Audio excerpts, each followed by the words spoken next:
It's time to wake up and take a look at your super. You could be sitting on a monster. With the latest Australian Retirement Trust app, managing your super is easy. Check your balance, control your contributions, and track how you're invested, all in just a few taps wherever you are. Plus, get notifications and handy tips. Download the new and improved Australian Retirement Trust app today to find out if you're sitting on a monster. Get it now on the App Store and Google Play and see what your super's been up to. Good evening, everyone, and welcome to this, our third broadcast in this Retirement Essential series. Or for those of you who are watching this for the first time, welcome to you as well. I'd like to acknowledge the time that you've taken to actually spend with us tonight to learn more about your superannuation and making sure that you're set up for retirement. Now, I'll talk shortly about what we'll be discussing tonight, as well as introducing the person that's going to be assisting me. But before we do that, I'd like to first make acknowledgement to our First Nations people.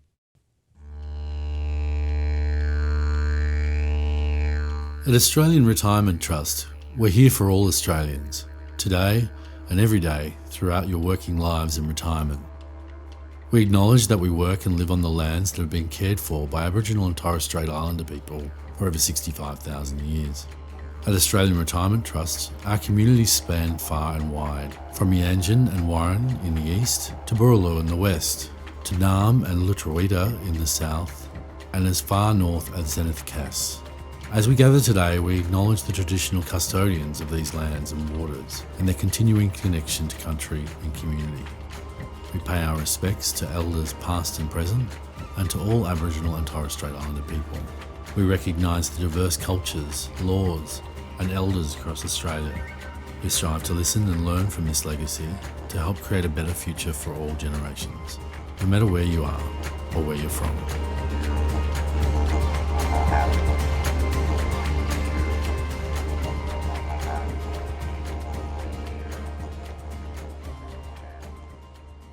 I'd like to also acknowledge that tonight's presentation is of a general advice nature only. So we encourage you, please listen to what we're going through, take notes, explore these more deeply. But if you want to actually discuss your personal circumstances and needs, we encourage you to either speak to your own financial advisor if you have one, or reach out to our financial advice team. And I'll talk more about that and the options that you have throughout tonight's presentation. As I said to you all, though, at the outset, I'd like to also acknowledge the time that you're taking here to be with us this evening. This is the third session where in previous weeks we've talked about how you can plan for your retirement and the considerations that you need to make in growing your retirement savings further. Tonight we'll be focusing on how you actually reverse that. How instead of focusing on growing your savings through accumulation, through contributions and also investment earnings, how you actually start to use that to pay you an income in retirement. We'll also think about a few key important areas that are associated with that, mainly being the age pension, and we'll have a video that we'll cut to later on this evening, as well as thinking about the importance that investments will continue to play for you, both through transitioning to retirement as well into your retirement itself. Now, as with previous weeks, we encourage you that if you've got any questions, please put those into the Q&A. We have live moderators online who are there to look at your questions, answer them where it's pertinent, but also they'll put those questions through to us for Q&A at the end of the webinar, where we feel that those answers will actually benefit the greater audience. You also have access to a digital workbook, and we encourage you to work through that workbook as you go through this evening. You can also, following on from this event, call us or reach out to us if you have any questions that we raise, or I also encourage you to speak to your own financial advisor where you have one, or reach out to us to discuss the advice options you have. I'll come back to discuss more of that towards the end of the session. But before I hand over to April Smith, who is one of our wonderful education leads, to talk to us about retirement income and some other considerations as you transition to retirement, I'd first like to recap on some of the key things that we've discussed over the last 2 weeks. So in the last 2 weeks, we really highlighted that your income in retirement can come from a whole range of different sources. It can come from your personal savings, including other investments that you have outside of super. It may also be through your own income. Remembering that in that session, we talked about the fact many people continue to work in some capacity well into retirement. We also acknowledge that your superannuation plays a key part in your funding for retirement, and this again is going to be the main focus for us tonight. But the other focus, as I've already suggested, is also going to be looking at the age pension. Now, with some planning, you can determine what all of those sources will mean to you and how much you actually need. And in previous weeks, we've discussed the options you can use to determine that, including budgets, calculators, and forecasters. And if you haven't done so already, we encourage you to refer to that part of your workbook to assess some of your income needs and also to go through the process such as using a forecaster to determine whether you're on track. That's really important because if you don't have enough, there's some actions that you can consider. The first is to actually reassess your retirement goals. Do you have to think about what your retirement will look like? Do you actually think about the age at which you retire or consider what other steps you have to take? You can reassess your income needs. Should you actually bring those expectations down, for example, if you feel you won't have enough savings? Do you actually change your retirement age, thinking about working longer than perhaps you would have liked in the first instance? Or fourthly, and what we spoke about at length last week, is how do you actually make your savings in super work harder for you through things like additional contributions and investment choice? So last week, as I said there, we spoke about the things that you could consider around contributions and investments. And we also talked about the importance of your financial protection through insurance, not just to make sure that you were protected with insurance up until your point of retirement, but also to balance that off with consideration of the cost for that insurance. So if after all of that, you feel that you still have some questions there, I'd encourage you to go back through your workbook, go back through the videos from the last 2 weeks, or after tonight's session, consider whether you want to engage with us further or with your own financial advisor to assist on those. Now, I'll hand over to April in a moment. But before I do that, I just want to set up some of the things that she'll be talking about. When it comes to your super in retirement, it is much easier now to get an understanding for when you can access your super. There used to be a number of different ages here that have changed numerous times over the last 10 or 15 years, but we've seen that really now concentrate. The main thing for you to really think about in when you can access your super is what is your work circumstance and what will that allow you to do. So to explain, if you've turned 60, you can basically start accessing your super. Whether you're working or not will determine the way in which you can access. So if you've turned 60 and you're still working, you can access what's called a transition to retirement income. This means that you can't take withdrawals from your account, but you can be taking income payments from your account. And there's some rules around that, which April will outline in a moment. The important thing to note here is that once you turn 60 any income you withdraw from your super will be tax-free. It is one of the most concessional and beneficial tax environments that we have in Australia, and this is really a key part of it. It's also important, though, to realise that your investment earnings, much like they are while you're accumulating super savings, will be taxed at up to 15%. Now, if you've turned 60 and you've retired from the workforce, and again, April will talk to this a bit later on this evening as our expert on this, but if you've reached 60 and retired, you have full access to your super. You can take it as an income, you can take it as a withdrawal, you can do both. You can choose to not do any of that. But the other thing to note is that those withdrawals and that income again, because you're over the age of 60, are tax-free for you.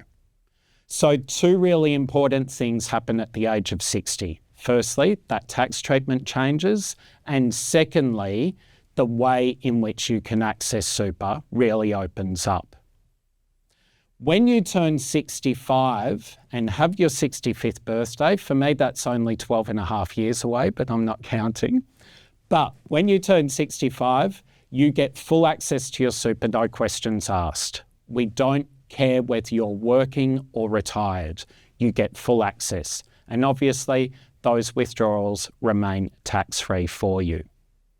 So we really encourage you to think about this as April speaks. And I'm very pleased at this point to hand over to April Smith, one of our wonderful education leads here at ART, who is an expert in all things retirement income. So on that note, April.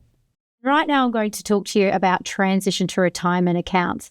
I've spoken to thousands of members, and there's different reasons why you might open up a transition to retirement account. So let's go through to these slides and have a look at why someone might look to open up a transition to retirement account. I will just touch base on what Josh has spoken about there, because this is really important to understand. Transition to retirement accounts is an account that you can open between the ages of 60 and 65. So when we reach the age of 60, if we're going to retire or cease employment, we can access all of our super in its entirety. If, however, we're still working, we can only access a maximum of 10% by using what's called a transition to retirement account. If we open a transition to retirement account, when we reach the age of 65, it automatically transfers over to an income account. And I'm going to touch base on those income accounts towards the end of this session. So what does a transition to retirement account look like? Well, firstly, you've got your superannuation account. To open up this account, we need to transfer some of our money over to a transition to retirement account. We then elect from this transition to retirement account how much income we receive. Now, if you are still working, those contributions are going to remain going into either your accumulation account or your defined benefit account. So this is how you would open up a transition to retirement account. Now, the rules around a transition to retirement account is you can access a certain percentage. So you need to access either between a minimum of 4% to a maximum of 10%. So if we put that in context, if I have $100,000, maximum I can access is $10,000, minimum $4,000. So that's what a transition to retirement account allows you to access. And as I mentioned there, you can see from the age of 65 that it's not applicable, that 10%. You can actually access whatever it is that you would like to access from the account, which will then transfer to an income account. Now, these figures are important as well when I speak later about the income account. So you can see there that they gradually do increase from 4% if I'm between 60 to 64, then 65 to 74, 5% is the minimum we need to access, and so on and so forth. Now, how you can opt to receive these payments using a transition to retirement account, you can receive them in various different ways. So one might be a fortnightly amount, one might be monthly, quarterly, biannually, or annually, these payments. Now, depending on how you receive these payments may align with a certain strategy that you're going for, which is why you've decided to open up a transition to retirement account. And I'm going to go through 3 different case studies for you to align with 3 different types of members as to why they might open up a transition to retirement account. And one of them, to really wrap your head around something that could be quite complex, is to grow your super. Sounds strange, doesn't it? Well, in fact, as Josh mentioned earlier, when we reach the age of 60, if we're accessing our super tax-free, it means that we're receiving a tax-free income. And that's the same with a transition to retirement account. So what we do is we say, I want to access my income through my super tax-free up to that, for example, say 10%. And then we look to salary sacrifice our salary into super because it could potentially have tax advantages where the average Australian, if we earn between $45,000 and $135,000, we pay an average tax of 32%. If we choose to salary sacrifice in super, it's only taxed at 15%. So this is where we're finding out a way to really reduce the taxes we pay and take advantage of that system that Josh has mentioned earlier there with these tax concessions. So let's go through these 3 different members. Now, this transition to retirement, we've got Barbara here on the screen. She's 60 years of age. Income is $80,000. Super balance, $200,000. She wants to access an extra $6,000 per year, starting that transition to retirement account, maybe paying off some debts. Let's say, for example, she might be trying to sell her property. So she might want to do some renovations on the house and get a little bit of extra. So maybe she might get a little bit more when she goes to sell the house. Other things that people might pay off debts for is potentially mortgages. But I'm going to go through the pros and cons as well in this certain circumstance for Barbara. So if she doesn't open up a transition to retirement account, she's not accessing that money from her retirement savings. But in this case, she wants to access that $6,000 over 7 years. So with a transition to retirement account, the super that she's looking at receiving less in retirement is $50,124. Okay, this is why we really need to consider if we're taking the money out of our super, we're going to be having less in retirement. But look, if it makes Barbara sleep at night that debt isn't over her head, then this might be something that she wants to do. If we have a look at the living costs that she received now, so the benefits she's actually receiving now while she's working, $6,000 per year. Less in retirement up until age 92, that's $2,800 less in retirement. Now remember, she wants to retire at the age of 67, and then we're looking at that overall income loss up until age 92. Now let's have a look at George here. George is using this account for what it was designed for. It was designed to help you ease into retirement. And as it says, transition into retirement. So maybe we want to kind of get our well-being sorted. We want to make sure that we might drop from 5 days a week to 4 days a week. And we want to start building up what our social life will look like in retirement.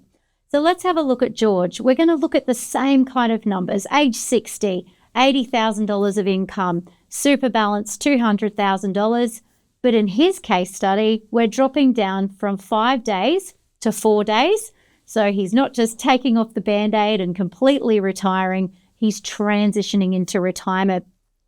So his strategy is he wants to still receive the same current take-home pay that he's already receiving. But when you drop down a day of work, what does that mean? It means that we're getting less in our income. So he wants to substitute that loss of income by opening a transition to retirement account.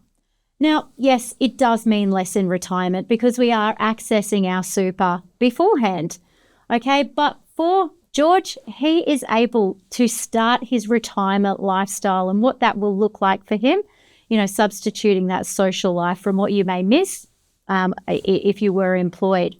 So there's no changes to his living costs. He's receiving exactly the same income, which is just over $63,000. Now, he's going to receive every year a top-up of income of over $10,000. He might also want to retire with his partner as well. This might be a reason why he wants to drop down his hours. Less in super in retirement, though. It's about $100,000 less over that 7-year period. So it is a consideration, but as I said, this account was actually designed to help Australians ease into retirement. Less in retirement up until age 92, $6,200 less. But remembering George has enjoyed dropping down from his 5 days to 4 days earlier on leading up to retirement. So that's George's case. Now, remember I said earlier on in the piece, there's a way of boosting your super using a transition to retirement account. And as I said, it does sound crazy. How can you access your money but boost your super? Well, let's have a look at Cheryl here. She's the age of 60, $80,000 as income, $200,000 in a super balance. She wants to still keep the same take-home pay, okay? We're starting this transition to retirement account, but we're looking to put in extra salary sacrifice. So taking advantage of a tax concessioned environment within super. She wants to boost her super and retire at the age of 67, where she can also get support from age pension. So let's look at Cheryl's situation. So what she does is, remember, she wanted to do the salary sacrificing into her super. So what she does, instead of receiving her income tax, because she's on $80,000, she paid that tax rate of 32%. If she chooses to salary sacrifice, though, she's going to be salary sacrificed and taxed on that amount at 15%. Okay, so it's a little bit less tax there for her. So let's have a look at this strategy over the 7 years. Now, just to let you know, there is a bit of homework involved. You know, as Josh mentioned earlier, you've got financial advice tools that are available to you. So please take advantage of that, because it can seem like quite a complex topic, the transition to retirement strategy.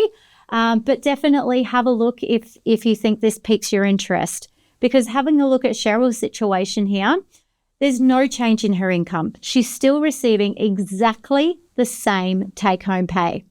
However, the first year of her strategy, she's saving over $3,000 of tax. So that's $3,000 extra in her back pocket. Now, extra she has in retirement over that 7 years is just under $30,000. Okay, but if we have combined that, I guess, with compounding growth, because our super is also invested, and Josh is going to talk to you about investments shortly. But this here, we're earning an additional $1,800 per year into retirement to age 92. So definitely something to consider, particularly if you are looking at growing your super and maybe you don't feel like you do have an extra amount of money lying around that you can pop into your super. So please, over the age of 60, you can open up this style of account and look to this strategy. Now I'm going to pass to Josh, who's going to talk to you about the eighth wonder of the world, compounding growth. Take it away, Josh. Thank you, April. No pressure. The great thing I love about watching April speak and present is I never quite know which names she's going to use for our case studies, but it's good to see that Josh didn't come up as one of her case studies tonight. Okay, if I cut to our investment graphics, what I actually want to check in on or pick up from is some of the content that we spoke to last week. And the first thing to reflect on from remembering last week, we had our chief economist, Brian Parker, provide an update. And in that update, he spoke about the range of assets that we invest in. He spoke about traditional assets that we as a super fund and every super fund really invests in, which is firstly shares, both domestic as well as international. The thing we talked about last week, and that we'll further explore this evening, is that although shares historically have given us really strong returns, we know that those shares have also come with volatility. We try and balance that off by actually also investing our members' money in things like fixed interest and cash. And the advantage of fixed interest and cash is that that actually gives us a balance in exposures that we're seeing that we're not going through all the highs and lows just of share markets. The fixed interest and cash are actually offsetting that a little bit. We also, though, have investments, and this is really what Brian spent a lot of time focusing on last week, in alternative assets. And that's things like property, infrastructure, and also what we called private equity or private capital. Private capital is something we were asked questions about in last week's Q&A, and to really explain it simply, these are large companies globally that we invest in that are not listed on the share market. And the important thing to note around those opportunities with private capital, with property, with infrastructure, we can access those because of our size and scale. We have the ability to invest our members' money in those. And these are typically not assets that are easy for individual investors to gain access to, or things like superannuation funds, certainly to the extent, self-managed superannuation funds, certainly to the extent that we can diversify. What I'm showing here is the default investment option that we have for retirement account holders. And it's really vital to note that when you move into retirement, usually what you may feel like doing is actually becoming more conservative with your investments. But as April actually showed in some of those case studies, we know that even when you go into retirement, you may have another 20 or 30 years where you're accessing your super and it's working for you. That's 3 decades thereabouts where you potentially could have investment opportunity. So our default investment option for our retirement income account holders still has a pretty big exposure to those growth assets I talked about: shares, property, infrastructure, private capital. It also, though, has a balancing exposure to try and make sure that peaks and troughs that we have with market volatility don't really concern you greatly. It also has that exposure to things like fixed interest and cash. It is really important that we try and strike that balance for you into retirement. How can we make sure that you sleep comfortably at night, but also give you growth opportunity? And it's really important when we think about things like today, we had the announcement around inflation going up again, that when inflation goes up, costs of living go up, and it also means that your real money that you have to spend is being eaten into. Your investment earnings are being eaten into by inflation. And that's why it's important that in retirement we continue to grow your super for you. And this is something that we'll actually discuss in great detail in next week's broadcast. As we also outlined last week, though, we have a whole range of investment options that you can choose from. We have multi-asset class investments like the one I've just spoken about that gives you exposure to all those different assets, but we also have single asset classes. So if you just wanted to invest in shares, for example, or just in cash. But like we talked about last week, and if you haven't watched it, I encourage you to go back and view it. It's important that your investment choice actually consider a couple of things. How comfortable are you? If you find that you are really concerned about market volatility, if you're concerned about your balance shrinking when markets go down, then you maybe have to think about whether you are overexposed to growth assets. If, though, you can actually see the long-term benefit, and if you are comfortable with having moments of volatility or periods of volatility, then certainly think about those exposures. But that is a balance that you yourself need to find comfort in, and one that we, or your own financial advisor if you have one, can certainly help with. The chart that Brian, our chief economist, spoke to last week in his update was talking about the growth potential over many years that superannuation brings. And this is really important when you consider that your time horizon in superannuation isn't months, isn't single years, it's potentially, as I've already said, decades. And the investment choice that you make can have a huge impact on your final balance as you approach retirement, as well as continuing that growth through retirement. And again, as I said, this is something we'll explore further next week. But what we're showing on the chart here is an initial investment, and if it was invested in each of those different investment options, no additional money put on, and thinking about that eighth wonder of the world, as April called it, compound interest. Just having compound interest working on that initial investment, this is the outcome that it provides to you with each of those different options. And you can see in those options, those periods of large volatility. What you can also see on this chart, though, is what I talked about previously, that we have seen inflation go up considerably in recent years, and that inflation actually eats away from your real return. It means that you have less purchase power with your money because things are becoming more expensive, even though you might be having great investment earnings. So the key objective for us in your retirement is to make sure that your investments are working hard for you to maintain or even grow your balance, but also that they are making sure that you're staying ahead of inflation over time.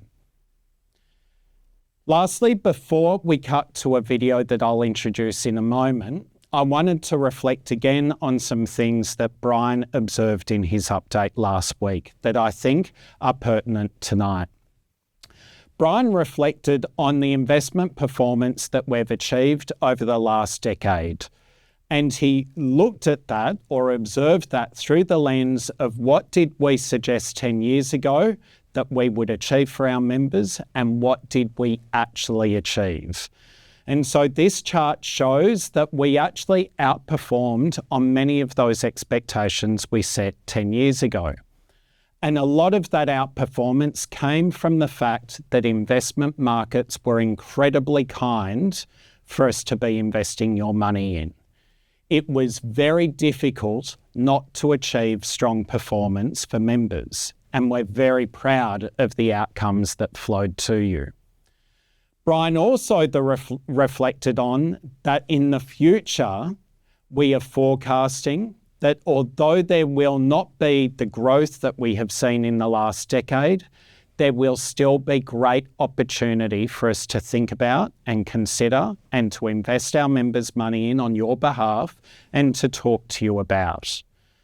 And so as you start or enter, or even if you're already well into your retirement journey, you have to think about the way you invest and think about that in terms of how much longer you want your retirement to go for. Is that decades? Is it years? That will actually change the way you think about it. So again, if maybe I can finish in this part by suggesting that I'm 52 years old. I know I look far younger. Thank you for noticing. But I'm 52 years old, so my investment journey is, until I retire, at least another 10 to 15 years or so. And then once I'm in retirement and thinking about the life expectancy of my parents, my aunties, my uncles, for example, I think I'll live a pretty long, healthy retirement. And that means I need to plan beyond my retirement date for probably another 25 or 30 years. That is my investment horizon, and I encourage you to consider what yours may be. Now, before we cut to our video, I just want to make a brief introduction. We want to talk to you about the age pension and what you need to consider. But we thought the best person to actually talk to you about this is someone who actually lives and breathes the age pension on a day-to-day basis. Not one of our own staff, but a representative that can talk to you on behalf of the government. They're being interviewed by Anne Fuchs, our Executive General Manager of Advocacy and Impact in Australian Retirement Trust. What we're about to bring you is a podcast that was recorded late last year, so a couple of changes have been made since then in legislation, which we will highlight throughout the video. I remind you that this video is of a general information nature only, so we encourage you to explore our website and other information to actually see how it applies to you and your circumstances. But until I'm back, enjoy our wonderful host, Anne Fuchs. Let's just assume that someone's come down from Mars. What is it and how are you eligible? Okay, so the age pension is a fortnightly payment that is made to people who meet certain eligibility criteria. Now, the first one is how old you are, because it's an age pension. So right now, that's 67 years of age. It was 60 for women, 65 for men, but it's now been moved up to 67 for both men and women. So you've got to be 67 years of age or over. You have to be an Australian resident with at least 10 years residency in the country. 5 of those have to be in a continuous period of time. So it could be in and out for the rest, but at least 5 years continuous, 10 years total. And then you have to have your income and assets, which is how much you're earning and how much you own, under the limits in order for our pension to actually be payable into your bank account. So what does that mean, under the limits? So there's an amount of money that you can have where you get the full rate of age pension. We call those the income and asset free So areas. that's the full age pension, To get the full age entitlement. pension. Yep. But then once you go over those income and asset free areas, the more that you earn or the more that you own, the less pension you get. So it's a sliding scale until eventually you get to the point where your income or your assets are too high and the pension can't be paid. Now, it's important to say for the pension... It's a good problem to have, just quietly. Yeah, that's right. Yeah. If I can't get a pension, that means that I earn quite a lot or I own quite a lot. Now, there are a couple of important things to say with that one. The first one is that the family home, in most cases, is not counted in those limits. So if you own the home that you live in, when we're looking at how much you can have in the way of assets... That's excluded. That's excluded. So we're not going to be counting those. And the other one is that you have to pass both the income test and the assets test to be paid. So if your income is I'll go the other way around. If your income is under the limit, but you have too many assets, then we can't pay a pension. And the other way around. If I don't own very much, but I'm still earning quite a decent amount of income, then I can't be paid a pension again because my income is too high. In order for me to get any payment of pension, then I need to get both my income and my assets have to be under those cutoff points in order for the pension to be paid. And regardless of how much pension I get, I also get the pension concession card, which goes with that, which gives me eligibility for other concessions as well. Okay, so let's just explain what are the typical assets, because people might be, people may not be clear around. Is a car an asset? Is, my boat in the driveway, does Centrelink consider that an asset? The answer is yes and yes, we do. So when we're looking at when we're talking about assets, we're talking about basically anything that you might own. And that's almost everything. It's actually easier. What about my dog? Well, if your dog had a value, then yes, but in most cases, probably not. No. It's actually easier to list the assets we don't count than it is to list the assets that we do. All right. So the biggest asset is that we don't count is, generally speaking, it's the family home. So that won't be counted in the assets test. The other big one is superannuation when you're under age pension age. So if you or your partner are under age pension age, which again is 67, and your super is still in accumulation, so you're still contributing to it, it's still growing, and importantly, it's being taxed at 15%, then that won't count towards an age, or actually any payment eligibility, won't count it until you turn age pension age. But if you're 67 and above, whether you've done anything with your super or not, it's going to count as an asset for Services Australia. So superannuation is a big one. Also things like fully paid funerals or fully prepaid funerals, or if you buy a funeral bond, they're also not counted as assets for Services Australia perspective. But pretty much everything else is going to count. So your bank accounts, your share fund, your superannuation, your account-based pensions, your investment properties, your holiday home that's not generating an income, but it is still an asset. All of those things are going to count. The biggest hole, if you like, that people fall into when it comes to assets is that they know the value of their holiday home and they know the balance of their super fund, they know the balance of their bank accounts. Where they may overestimate typically is things like the household contents and personal effects or the car. And what's the consequence of that? Well, the more assets you have, the less pension you get. Okay. So the way that the pension works is that if your assets are over those asset-free area, for every $1,000 of assets you have over those limits, you miss out on $3 a fortnight of pension. So if I have $10,000 worth of assets over, I'm missing out on $30 a fortnight of pension. So if I'm overestimating the value of my household contents and personal effects, if I'm using things like insurance value or Yes, new because parole people would value, probably do that, wouldn't they, if they're wanting to insure what's inside their house in the Yep. event it burns down? and they know that they've insured it for $60,000, so therefore they put it down for $60,000. Yes, Well, of that's course. probably, actually, realistically, way too high, because what we're looking for is what would you get in the market today. So, If you put it on Gumtree. well, yeah, life on the lawn is the way I describe it. Oh, I've just had curbside collection. Grim. That's right. And this stuff nobody's buying. I mean, you're lucky if somebody actually picks it up. Yeah. So when your entire CD collection is going for 20 cents a CD, and that 1974 Mission Brown Wickerworth couch is only worth $20 if you're lucky.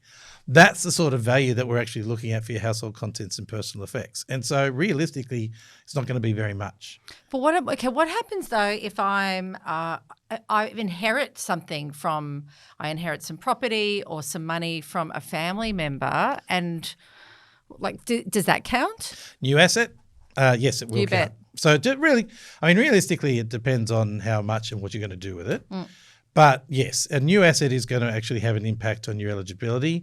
We are only going to count it from the time that you've actually received it. So it actually has been distributed to you as a beneficiary. But from that moment, you've got 14 days to let us know that you've received it. And that asset will then count added to the rest of your assets and potentially affect your eligibility for pension. What if I have lots of super fund accounts? What if I'm I'm an older Australian where I haven't, where stapling hadn't happened yet, you haven't consolidated because you've just not paid attention. What do you do then? Does it all just add up? It's all the nice thing about things like super and account-based pensions nowadays is that they are all actually treated exactly the same.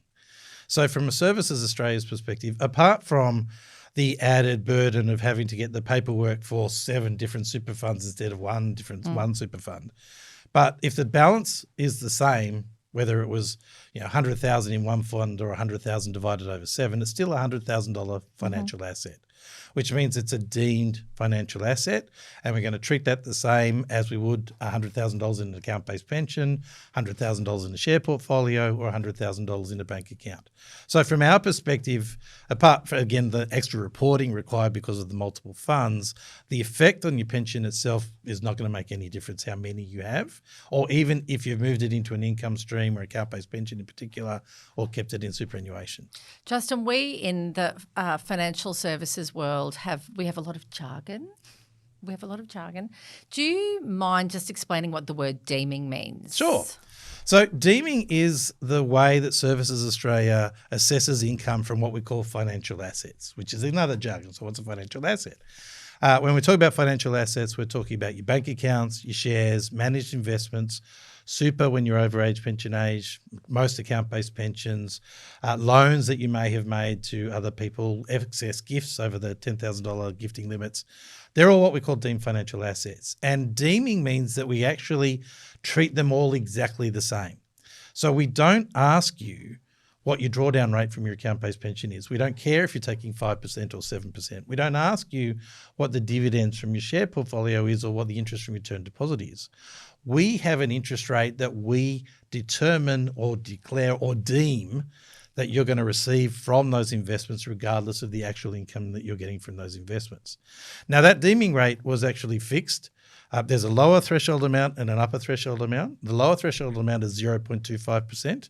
The maximum income that we're going to say from deemed financial assets at the moment is 2.25%. That was fixed by the government until the 1st of July 2024.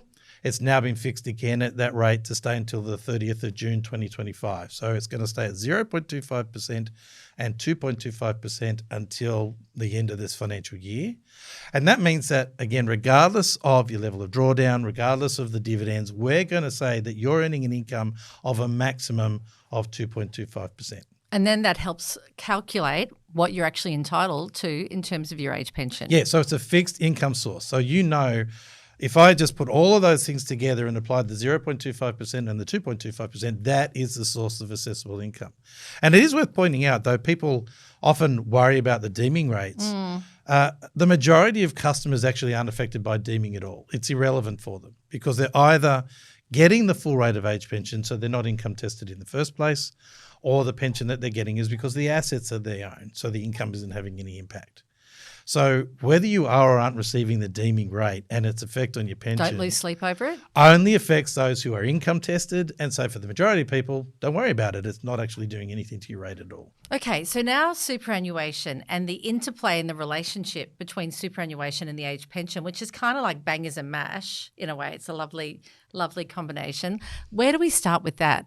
So when you lodge an application for the age pension, we're going to want to know where your superannuation is at because you're over age pension age. Whether you've done anything with it or not, it's going to be counting as an asset, a deemed financial asset. Then if you choose to do something to move it into an account-based pension for all the tax and other benefits that an account-based pension provides, from our perspective, we treated it the same as if it was in the super fund. So it won't make any difference to your rate of payment. So even if one was sitting there not paying anything into your bank account and the other one starts drawing down at 5% and you're now getting this income, your rate of pension is actually going to be exactly the same.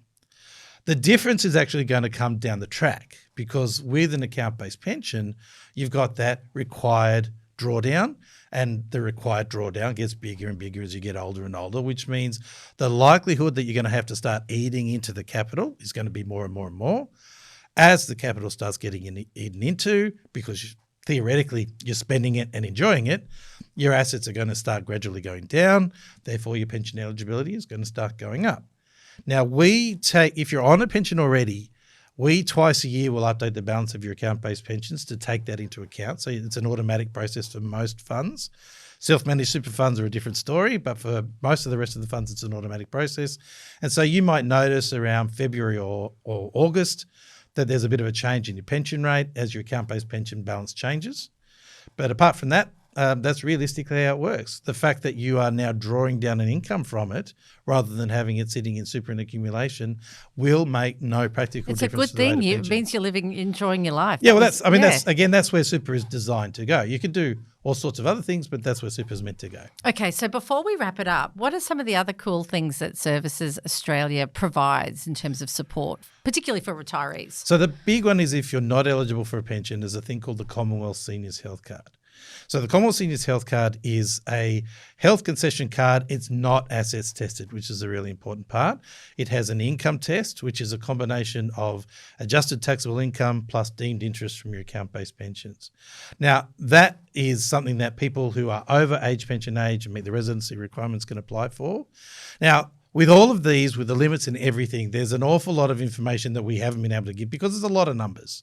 What I really recommend to anybody who wants to know about this sort of stuff is to go to our webpage, which is servicesaustralia.gov.au. On the front page, you're going to find a whole lot of panels on it. One of them says ageing. There's also for health and disability or for looking at raising kids, but click on the one that says ageing. It's got a lot of information and support for people that are in that stage of life.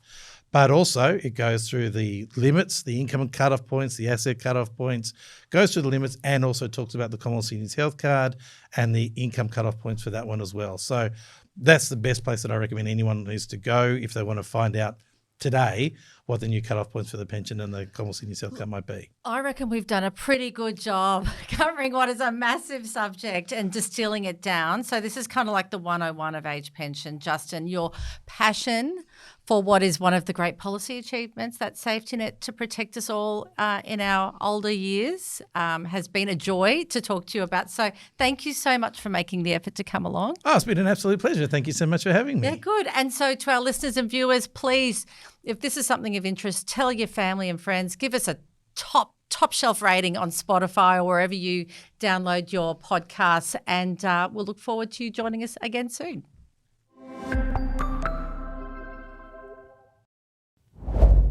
How wonderful, Irene and Justin. Yes. And speaking of wonderful to be at the desk alongside you for the first time this evening, April. How are you?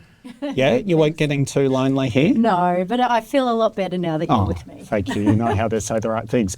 So Justin and Anne did a wonderful job in talking about the age pension and some key considerations. And it was important that we played that video because April is now going to talk about retirement income accounts and what you can actually do with your super when you get to that stage of full retirement. And within that, where it's pertinent, April will actually reflect on some of what Justin and Anne were just talking about. But if I can just do an additional plug, if you found that video interesting and beneficial, we really do encourage you to make sure that you listen to our Super Insider podcast series, where Anne speaks to a whole range of different experts, both from within Australian Retirement Trust, including yours truly, but also some wonderful guests like Justin as well. So on that note, April. Thank you very much, Josh. All right, let's go through using your super in retirement, because ultimately that is what we're here for with this session, is paying yourself. What options do I have? And like Anne probably has with her Von Trapp family, I probably don't have a lot of references there for you. However, let's talk about how you can pay yourself in retirement and the options that you do have.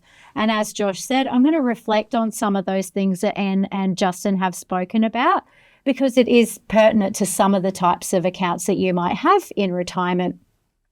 So let's go through the options that you do have. So you can start an income stream. This is one of our most popular options because there's some really good benefits.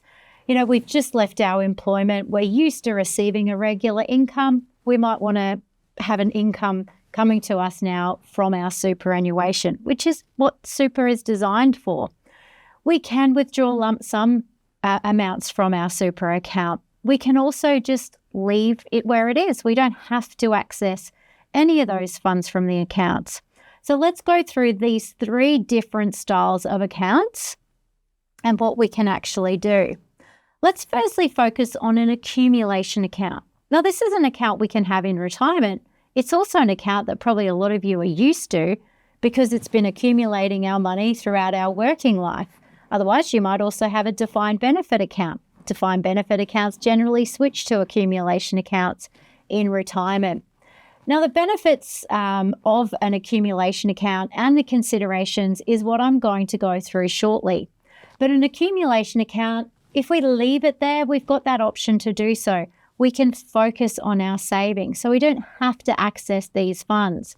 One of those considerations, though, leaving our money in in a accumulation account, is it's taxed on our investment earnings. So I'm going to say that again because this is important when we go back and have a look at an income account. Accumulation accounts, taxes on investment earnings up to 15%. Now, you can opt to have lump sum paid from this account. However, you don't have to access any money from the accumulation account if you don't want to touch the account. So let's look at those benefits of having an accumulation account. You've got time to make your plans, so you don't have to access those funds. And I want to take you back as well. When I spoke about the transition to retirement account, if you can remember the 4%, the 5%, the 6%, when we open up income accounts, there is that minimum percentage we have to take out. Whereas in an accumulation account, we don't have to take out any minimum. If we wanted to, we can take out lump sum withdrawals if and when you need it. I've spoken to a lot of people actually who are on a full age pension.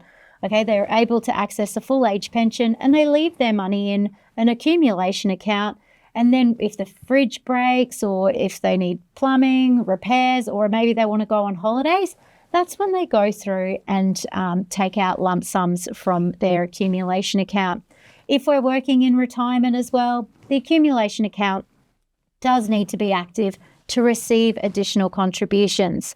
And as Justin said, the accumulation account is not assessed by Centrelink until you reach age pension age. Now, this can be important, especially if our older spouse is going for age pension. If I have my funds, say I'm a younger spouse, in an income account, it's going to be assessed for Centrelink. If it's sitting though, in an accumulation account, it's not going to be assessed by Centrelink. Now, what to consider if we're leaving our funds in an accumulation account and we haven't chosen investment option, generally over the years, if we've chosen a default strategy, it gradually gets a little bit more conservative. So as Josh showed you there, investments are really, really important on the growth of our super whilst we're working and into retirement. So a good idea to just review where you're investing your funds. One of the big considerations here is that 15% tax on your investment earnings. So 15% tax. Now check as well if you need insurances, because generally, automatically, default insurances can be set up on your account.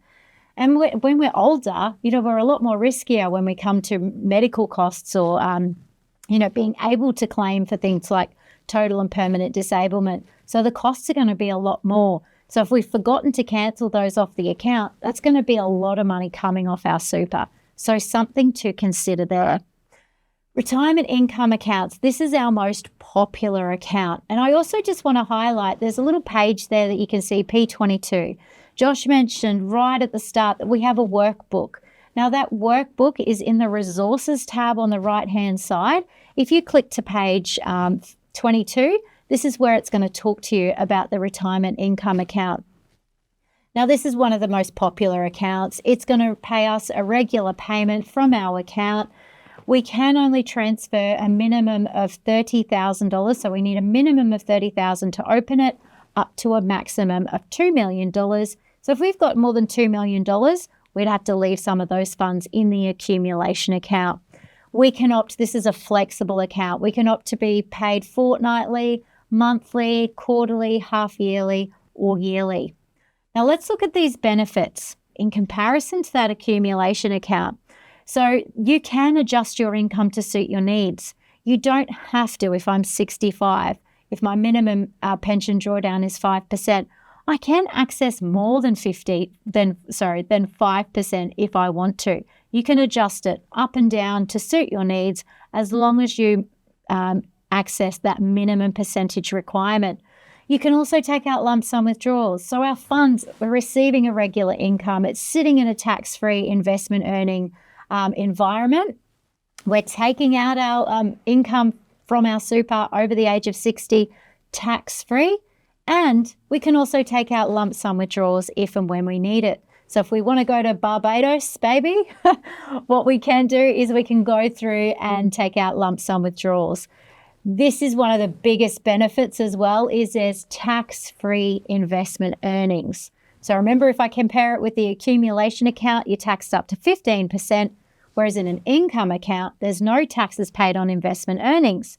When there's no taxes, generally means we're going to be receiving a little bit more of that compounding growth that Josh mentioned earlier. You've got a range of different investment options to choose from. And also when we transfer from an accumulation account or defined benefit over into a income account, then we might be eligible for what's called a retirement bonus, where we get a little bit more paid out into our super as a, thanks for staying with us and thanks for staying with us into retirement. So if we have a look at the considerations though with this one, is if we do like spending our money, we may run out of money because there's no limit. We can access this account in its entirety. Also, it is assessed 100% by Centrelink. Okay, if we've opened up an income account, it is that 100% that Justin mentioned earlier. Now, the minimum pension as well does need to be taken. And I just want to revert back to what I mentioned earlier. Some people that are on maximum age pension, they leave their money in an accumulation account. But let's say, for example, we've got an accumulation account open and every year we need to take out money for something. What we might even want to do is actually put some of our money into an income account, take advantage of that tax-free earnings. And if you're already taking out annual amounts, the flexibility there is you could opt to have annual payments paid to you. So what you can do is you can just switch your months back and forth. So say the fridge breaks in December, we can change the month that we get paid our annual payment to December. It's really flexible, this account, and there's so many different benefits of that style of account. The other option you've got is a lifetime pension option. Now, this account was not designed to be used on its own. It was designed to be used with the flexible income account, because the lifetime pension does have its benefits, which I'm going to go through shortly. It's going to provide an income for the rest of our life. Now, when we do open up this style of account, if we've passed 6 months in this account, that's our cooling off period. We are in this account for the rest of our life. Now, as Justin mentioned earlier, we're looking at your assets and income test to determine how much pension you'd be eligible for. If you are assets sensitive, so if you've got too much assets, this might be an account that you might want to consider opening, because it's only counted towards 60% of an asset between 60 and 85. And then when you reach 85, it's only going to be considered 30% of an asset if we look at this in its entirety on that purchase price. So again, if you're asset sensitive, you may be eligible for some part pension. Okay, so if you wanted to look into that side of things to get more age pension, this is where the lifetime pension might have those benefits for you, because the accumulation account and the income account is 100% asset for Centrelink entitlements. This is an account as well. You receive a fortnightly payment for the rest of your life. So you can't adjust it to monthly or annually. It's a fortnightly payment you receive for the rest of your life. So the benefits of this one is, if we've got longevity in our family, what Josh mentioned earlier, then this is an account that we might want to consider that we've always got that amount above age pension. Okay, we receive that fortnightly payment, even if I live till I'm 120 years of age. Choices as well that you've got is you can put on spouse protection. And this means we can cover our spouse if they're living to 120. So maybe I've got this account, I maybe pass away at the age of 80. If I've got spouse protection on there, my spouse then is the owner of this lifetime pension account, and they can provide themselves that lifetime pension for themselves. Possible advantages again with that age pension means test for the asset test. And there's also a death benefit paid too. So let's say we purchase this lifetime pension with $100,000. If we've only been paid $50,000, then we've got $50,000 left in the lifetime pension account. And that's actually paid out to our estate or beneficiaries. And Josh is actually going to talk to you shortly about estate planning and beneficiaries. One of the biggest considerations, though, is that once you pass that 6 months cooling off period, you cannot exit this account. It's not flexible. You cannot withdraw lump sum withdrawals from this account. However, it might make you feel comfortable to spend in retirement. And that's why this account was actually put in place, because we found that a lot of retirees were used to accumulating our money, but not necessarily decumulating our money and enjoying that early phase of retirement when we're a lot more active. So this account is there to say, you know what, you've got this additional amount, potentially above age pension, until you pass away. So that might make people feel more comfortable. You can only open this account between 60 and 80, and it's also invested in our balanced risk adjusted option. So every year it's going to be adjusted with investment earnings. Now together, this is why that lifetime pension account was designed to be used with the flexible account. So payments for life, yes, we tick the box with having that lifetime pension option. Money back protection. Now money back protection, if we have an income account, we can actually pay that back to our beneficiaries as a lump sum. And lifetime pension, remember, if you haven't received that full payment, you've got that additional amount paid back to your estate. Revert to your spouse as well. In a retirement income account, you can put on what's called a reversionary beneficiary. Reversionary beneficiary basically takes over the account, and they have the same entitlements that you had when you had the income account. Lifetime pension, again, provides your spouse for the rest of their life. Access to withdrawals, we can tick the box in a flexible income account. We can't in the lifetime pension option. We can change regular payments in that retirement income account. We can't in a lifetime pension option.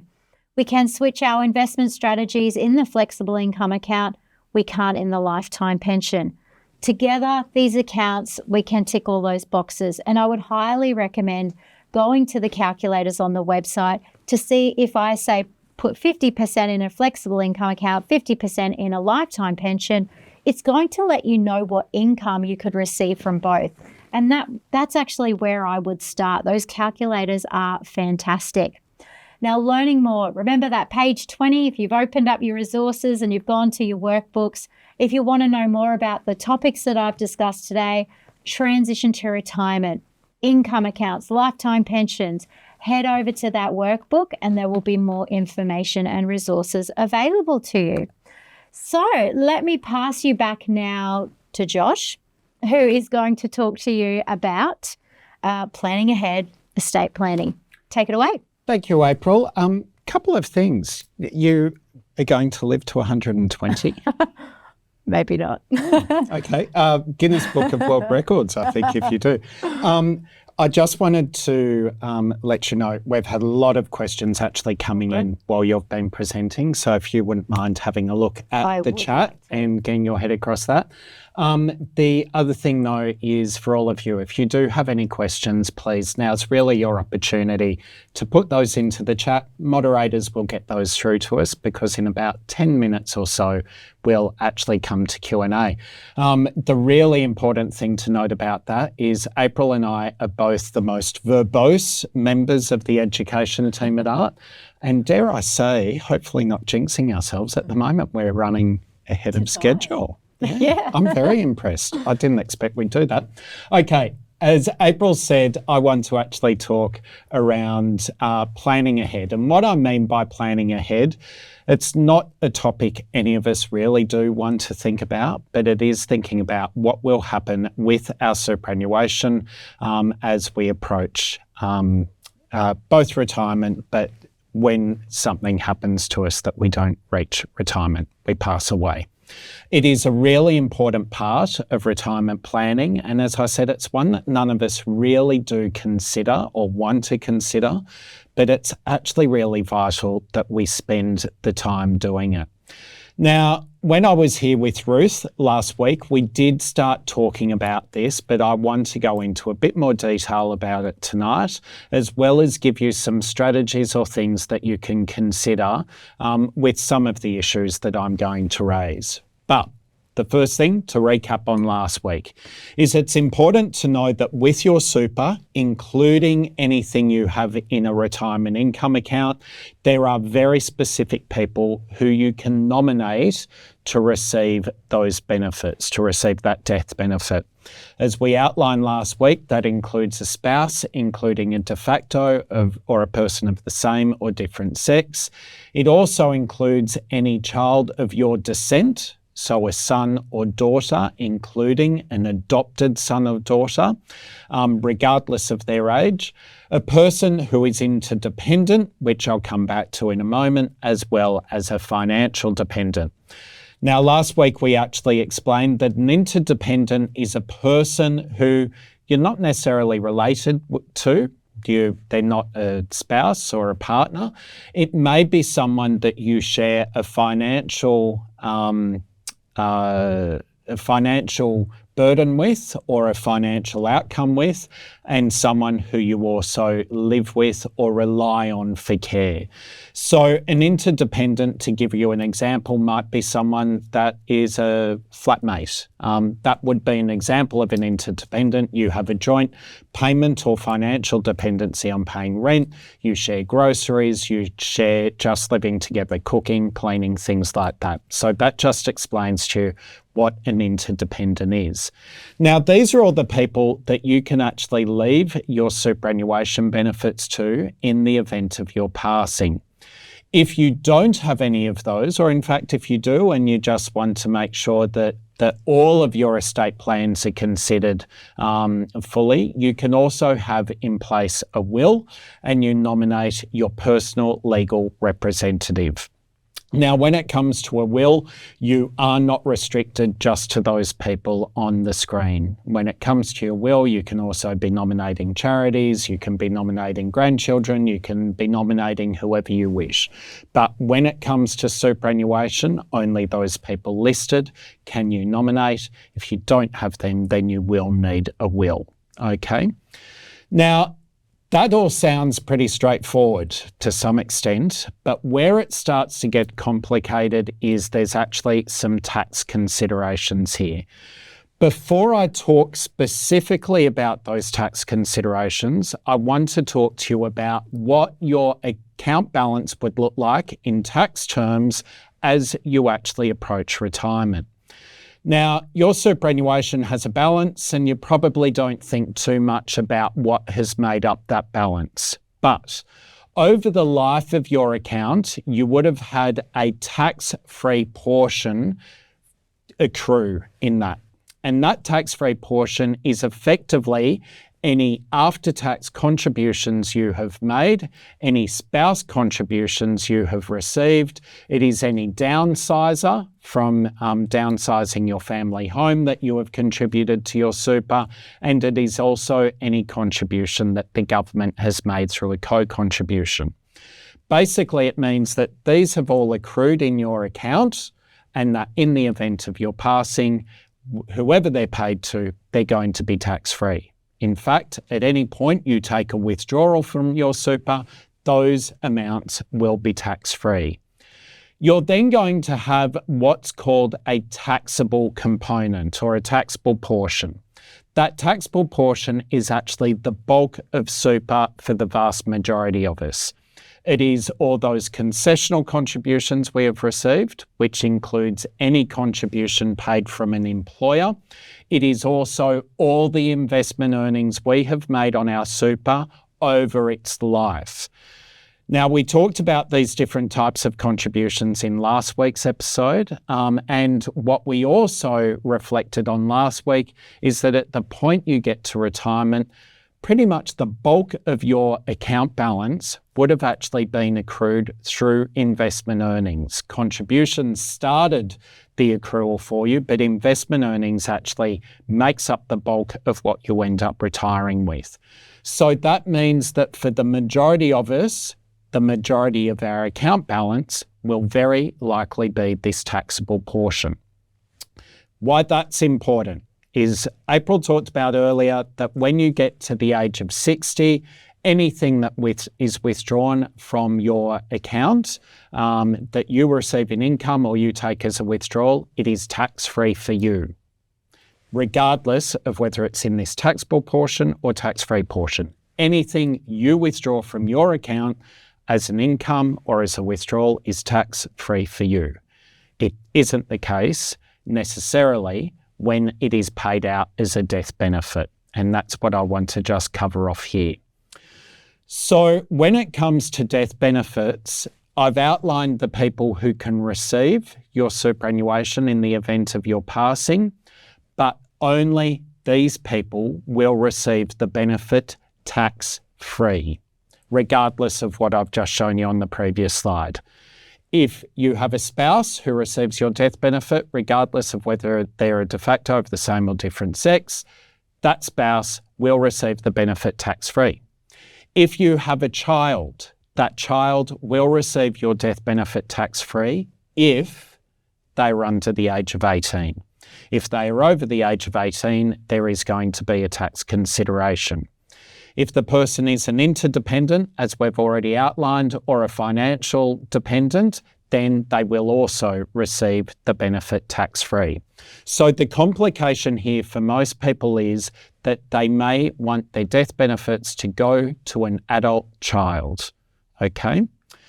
The consideration that you have to also make here is that anything that goes to anyone not listed here will be taxed, including if it goes to someone who is part of your estate through your will. Okay, so there is going to be tax considerations.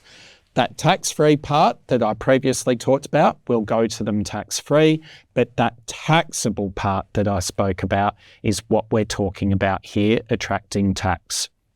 So At a very high level, if those dependents are receiving the benefit as a lump sum amount, then any tax-free amount, as I said, will be paid to them tax-free, but any taxable component will have tax at up to 17%. That could be a significant part of the estate payment that you were hoping would go to them. If you are having that go to them as an income, so in your passing, you have a reversionary beneficiary set up on your account, for example, and that is paid to that person, any tax-free portion of that income will be paid tax-free. Any taxable component, depending on age considerations here, may actually accrue tax at a marginal tax rate, so it's taxed as normal income, but there will be a tax offset that applies. So what we're saying here is that certain dependents will receive payments tax-free, depending on age. Others will actually have tax applied to them specifically around lump sums. So a common question we get asked, well, is there a way to actually get around this? And this culminates some of what April's been talking about this evening, specifically in regard to a TTR, but also to some extent a retirement income account. And what this culmination is what we call a re-contribution strategy.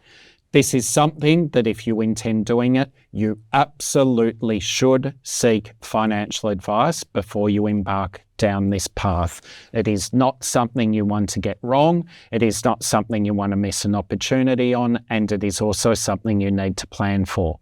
What it effectively means is when you get access to your super, so you've reached the age of 60, you withdraw part of your super, and that might be as a TTR income, or it might be as a withdrawal if you have ceased working, and that gets paid into your bank account.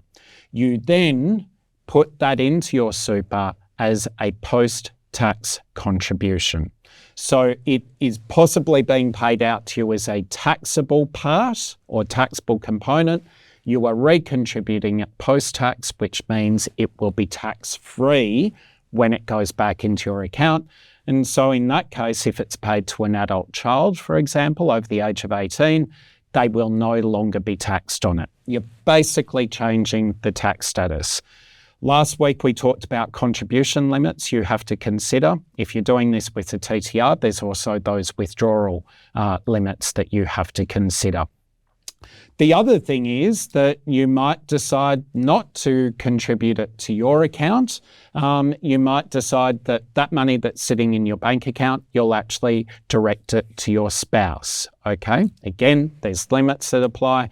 But the reason you might want to do this, for example, is if all the super is in your account balance and your spouse has a lower account balance, this might be a way to equalise those balances. So really, that could give you benefits around age pension. It could also give you benefits around if there's future legislation changes, that if you've got all the super in one account and no super in your spouse's account or a small amount, it means that that one account is susceptible to any legislation change or any other changes in the future. It's also a really great way just to equalise balances across a couple. As I said, the other way you may think about this is if you've got a transition to retirement account. Same concept, income is paid out, goes into your bank account, and you recontribute that into your super or into your spouse's super. Okay, so that's called a recontribution strategy. We've covered it very lightly here. But please, as I've said, if this is something you want to explore, you will need assistance to do so. Please don't take this on yourself. Now, we will go to Q&A in 1 minute. We do have a whole range of questions that have come in with a flurry. So a couple of things before we do that. We really encourage you again to think about doing that retirement calculator. Each week we encourage you to check back in on that to see whether the information we've provided to you has changed some of your planning or your objectives or the needs that you have actually assessed. We also encourage you again to consider your investments. Remember, at the point you retire, you still have investment opportunity. That investment opportunity may be for decades to come. it is not necessarily the right action to become very conservative with your investments at that time. We do encourage you to also take the time to consider your estate, to consider nominating a beneficiary. Remember, we also covered that last week if you would like some additional information. And lastly, please, with things like that recontribution strategy, do seek financial advice if it's something you want to explore. And on that note, April, you've been busy looking at the chat to see all the questions while I've been paddling away. Yes, so I will allow you to have some water. Thank you. To read some questions, and I'll get some questions out of the way. Before I do that, though, I also just want to thank everyone behind the scenes. I know when we do these webinars, our fingers are very quickly typing, answering all those questions. So thank you to our education team behind the scenes. So let's have a look at some questions. I'll grab a couple and then you can find some favourites you'd like to answer, Josh. How does retirement income account differ from a TTR, so transition to retirement account? I can see it is tax-free investment earnings. Now, if we're talking about tax-free investment earnings, transition to retirement account, you do pay taxes on investment earnings. So it's similar to an accumulation account. You pay that 15% tax on investment earnings. Income account, you don't pay taxes on investment earnings. Another differentiator there is that in an income account, there's no limit to access, how much you want in that account. But in a transition to retirement account, the maximum you can access is 10%. Now, another question here is, do we earn interest on accumulation accounts and income accounts? Yes, you do. They are invested. Do we need to withdraw compulsory percentages from these accounts each year? Yes, from an income account. No, from an accumulation account. Other options to accumulation and income account method combined together. Can I leave in an accumulation and draw? 100% you can do that. If you just want to leave everything in an accumulation account, you can do that. You don't have to access money, but you can if you wanted to. And one final question here. If I retire, say, at 62, then start a retirement income account, what happens if I get offered a casual contract 6 months after I've retired? What would I have to do? Brilliant question. We get this question quite a lot. If you, at the date that you open up your income account, your full intention is to permanently retire, you can open up an income account. All those funds become unrestricted for you. If you want to do a casual job in the future, that is perfectly fine. Any of those contributions coming into your super from that employer, they go in until you meet a cashing condition. However, or unless you turn 65 as well. So if you're 65, regardless of what you put in the account, you can access those funds. So you don't need to tell us anything. We're not going to police the accounts. You go to work. A lot of people do find that when they get to retirement, they actually want to go back to work because they want that social interaction. I will pass now to you. Have you been able to read a couple of questions that have come through? You've taken all the good ones. So a couple of questions that we've had come in. The first is, will the tax on super investments be rising from 15% to 30% with new legislation? So a couple of things with that this is proposed legislation. It has not yet gone through Parliament. But what the government is suggesting is that people with large superannuation balances will have an additional amount of tax above $3 million. So anything you earn up until $3 million will be taxed at 15% as it currently is. Anything above that will be taxed an additional 15%.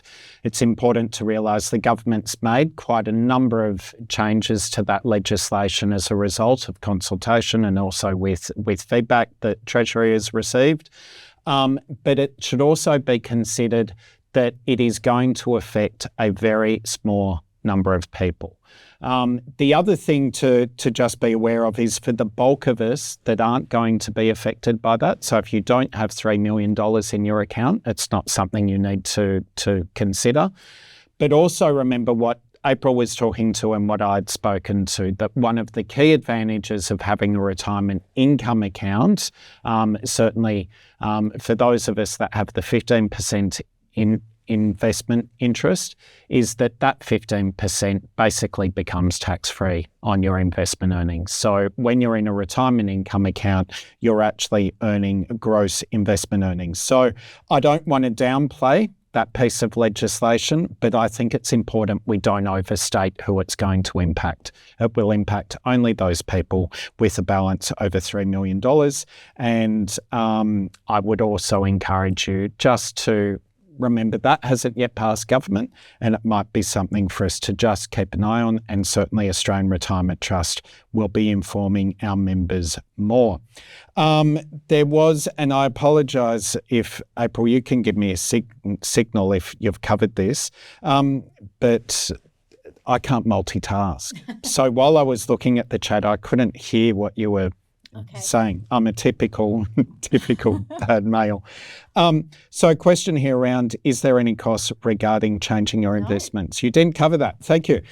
So there is no charge in covering, in changing your investments. And you can make that change as often and as you like, and with as many investment options as you like.